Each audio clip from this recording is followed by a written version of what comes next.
अब उनके वालिद साहब ने भी इलेक्शन में हर किसी को मेहनत करनी होती है। ये सही बात है कि हमारे नौजवान साथी जो हैं वो लोगों की खिदमत करने की तमन्ना रखते हैं। लोगों की खिदमत करने का जज्बा इनको विरासत में मिली है, लेकिन ये भी जानते हैं कि इलेक्शन में जीतने के लिए तो सबसे पहले अल्लाह ताला की मंजूरी होनी चाहिए। उसके बाद इन्हें वोटरों को मुतमईन करना होगा कि आगे जाके अगले 5 साल के लिए एमएलए के तौर पे ये लोगों की नुमाइंदगी करेंगे, खिदमत करेंगे। और जो खासकर पिछले 6-8 सालों से जो जम्मू कश्मीर की हालत जो है दिन ब दिन और ख़राब होती गई, उसको दुरुस्त करने में ये कोई कसर बाकी नहीं रखेंगे। 5वीं पीढ़ी है अपने खानदान के जो इलेक्शन लड़ रहे हैं, चौथी। ये शायद पहले ऐसे उम्मीदवार हैं किसी भी खानदान से ताल्लुक रखते हुए तो चौथी पीढ़ी के अब इलेक्शन लड़ने वाले हैं। इसलिए मैंने कहा कि लोगों की खिदमत करने का जज्बा इन्हें विरासत में मिली है।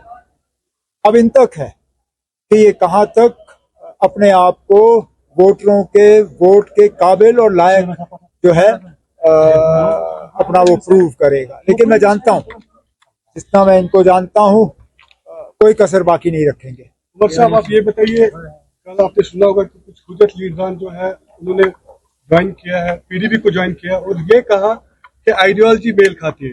दैट मींस आपको लगता है कि सेंस प्रूव दैट जब 2002 में पीडीपी आई थी तो शायद आजादी के पसंद मैं इसमें नहीं जाऊंगा।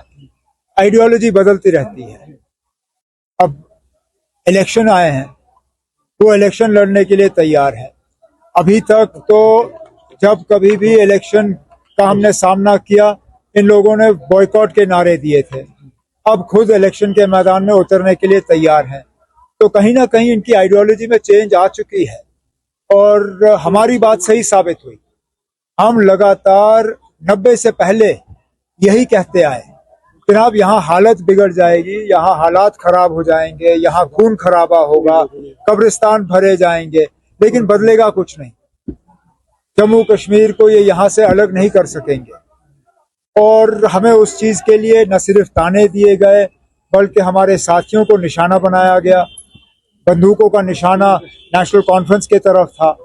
आज हमारी बात सही साबित हुई। हमने कहा था ना, आप जो भी हम हासिल करेंगे जमहूरी तरीकों से हासिल करेंगे। अच्छी बात है अगर ये लोग आए, जिस भी पार्टी में जाएं। मैं इसमें नहीं कहूंगा कि वो किस पार्टी में गए, क्यों गए। जिस भी पार्टी में जाएं, कम से कम अगर उनका भरोसा अब जमहूरियत में है, ये हमारे लिए जो है कामयाबी है। आपको लगता है कि तब जब 2002 में जब इधर में आई थी पीडीपी, तो तब एक कोवर्ट हेल्प मिला था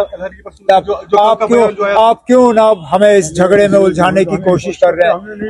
आपकी ये कोशिश है कि कहीं ना कहीं मैं ये कहूं कि पीडीपी और इन लोगों का उस वक्त भी जो है एक संबंध है।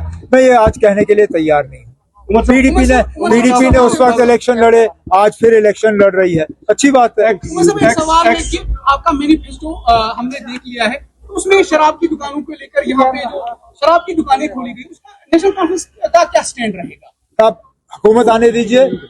हमने पहले ही कहा है कि अंधाधुंध जो इन्होंने खोलने का काम किया है उस पर रोक लगनी चाहिए और इसको रिव्यू किया जाना चाहिए। और इससे आगे मैं फिलहाल कुछ नहीं कहूँगा। एक्स गवर्नर थे हमारे सत्यपाल मलिक, उन्होंने कल इंकिशाफ किया कि जो राम माधव की अपीयरेंस है यहाँ पे, वो शायद बीजेपी और पीडीपी के दरमियान जो गठबंधन है उसके लिए यहाँ पे कोशिश करेंगे। वो तो इस चीज को बेहतर जानते हैं क्योंकि बीजेपी के साथ सत्यपाल मलिक साहब के करीबी ताल्लुकात थे। उन्होंने ही उनको यहाँ गवर्नर भेजा और 2019 में जो हुआ वो सत्यपाल मलिक साहब के हाथों से ही हुआ।